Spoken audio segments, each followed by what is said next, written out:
Hey everyone, it's Steve from stevesanola.com. How are you today? So I wanted to get on here and talk a little bit because I've been doing a lot of thinking about long-term goals versus short-term actions. And the reason why I've been doing a lot of thinking about this is because I've been feeling stuck. I've been feeling stuck with a lot of the things that I'm trying to create and produce and put out there. For those of you who don't know much about me, I work full-time as a designer for Southern New Hampshire University in the great state of New Hampshire. I do a lot of work with people who are suffering from anxiety, panic disorder. That is a passion project of mine. I'm working on a book to talk about my experiences and the things that I've learned.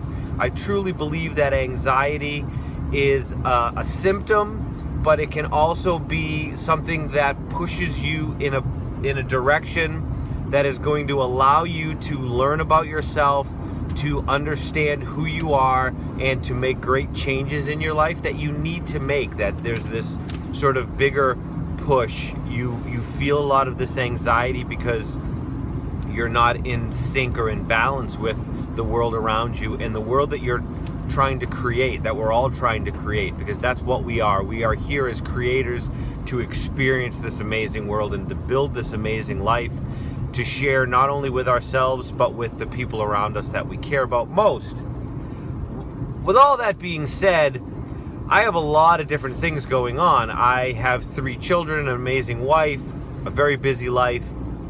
I have a lot of passions. I love doing art. I play the drums. I love doing physical activity to stay in shape.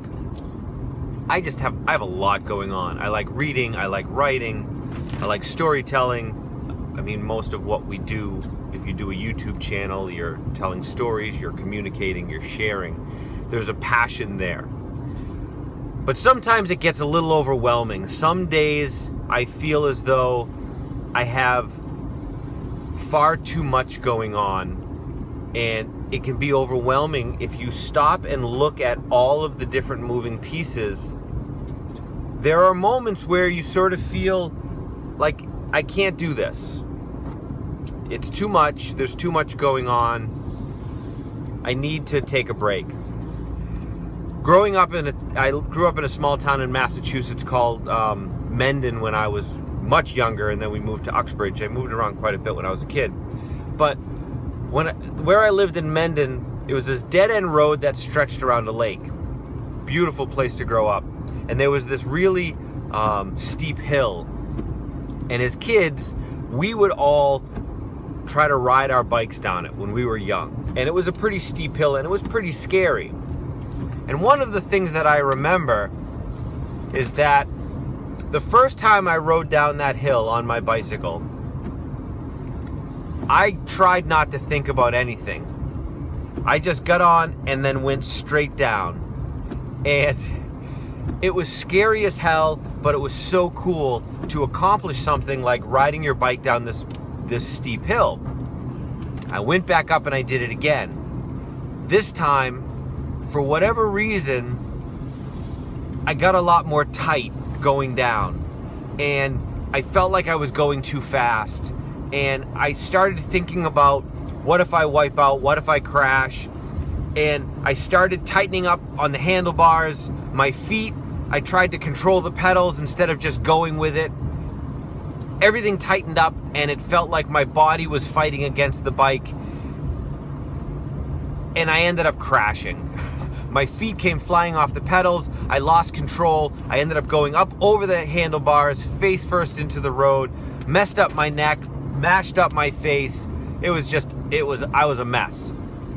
The point of this story is that sometimes when you're in the flow and you're going with everything, if you just relax and go with it, you can continue moving forward. But when you stop and tense up and take in everything that's around you, that's when you start second guessing everything. That's when you feel like you're going too fast. You feel like you're becoming overwhelmed, and you panic. And that's usually when you mess things up or things get completely out of control, and that's when you crash. But what do you do once you've crashed? I feel like I hit this point in my life where I've been struggling a little bit, and I'm trying to get back on that bike. And the struggle that I've been having is this feeling like I lost all my momentum. And how do I get it back? And what do I do to build up? Because you build this momentum and you get to a certain point and you feel like you've amassed all of this success. And then when you have to go back and start over, it's intimidating to look at what you had amassed before and how can I do that? And one of the mistakes that we make is that we try to do it all in one big chunk. We try to get back to where we were without really appreciating the amount of time and effort and energy that it took to get there. If you want to build a stone wall in your yard, and it's this massive wall and it's the length of your property, and you look at it and you have an hour, you may say, I can't build this wall in an hour. But you may be able to put down 2 stones. And maybe that's all you accomplish. You get 2 stones put down there. And then the next day you come out and you look and you go, wall's still not done, but I'm going to put 1 more stone down. And you put 1 more stone down. If you do that every day, over the course of a year, you now have 365 stones in that wall. You can look back and now you have this wall. And a lot of times we get, they call it analysis paralysis. We look and we try to figure this out, and the end goal seems so overwhelming that no matter what we do now, it feels like it's not going to make a dent. And I'm here to tell you it's going to make a dent. It's worth it. If you do one little thing each day, that's how you build amazing things over long periods of time. 1 stone a day to build that wall over the course of a year or 5 years or 10 years. Most of us, what we do is we stand there and we go, we have an hour, we need to build a wall. It's not going to happen. I can't do it. So they don't put any stones down. And they do that every single day. And then a year goes by and they still have no stone wall built. Whereas the person who is willing to simply put 1 stone down in a year has 365 stones in their wall.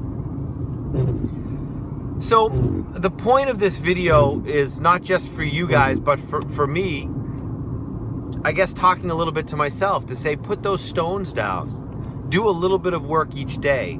And over time, that work will add up and will equal some amazing things.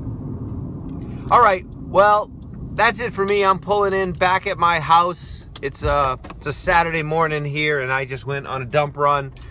Wanted to make this video just to share it. Again, just trying to keep the momentum going and putting out videos and sharing things with people. I hope you like it. Do me a favor, write in the comments. Do you understand the metaphor? Do you get analysis paralysis? Do you avoid doing things because they seem too large and you feel like you can't really make a dent in what you're trying to do? So what's the point?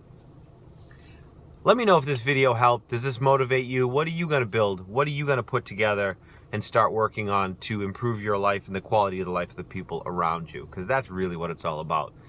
You know, we're all in this together. Let's see if we can work as a community and build something amazing. All right. If you ever have any questions, shoot me an email, steve@stevezanella.com. Check out the website. Hit me up on Facebook, on Twitter, on Instagram. I'm all over the place. I would love to hear from you. All right. Until we talk again, and we will talk again, have an amazing day.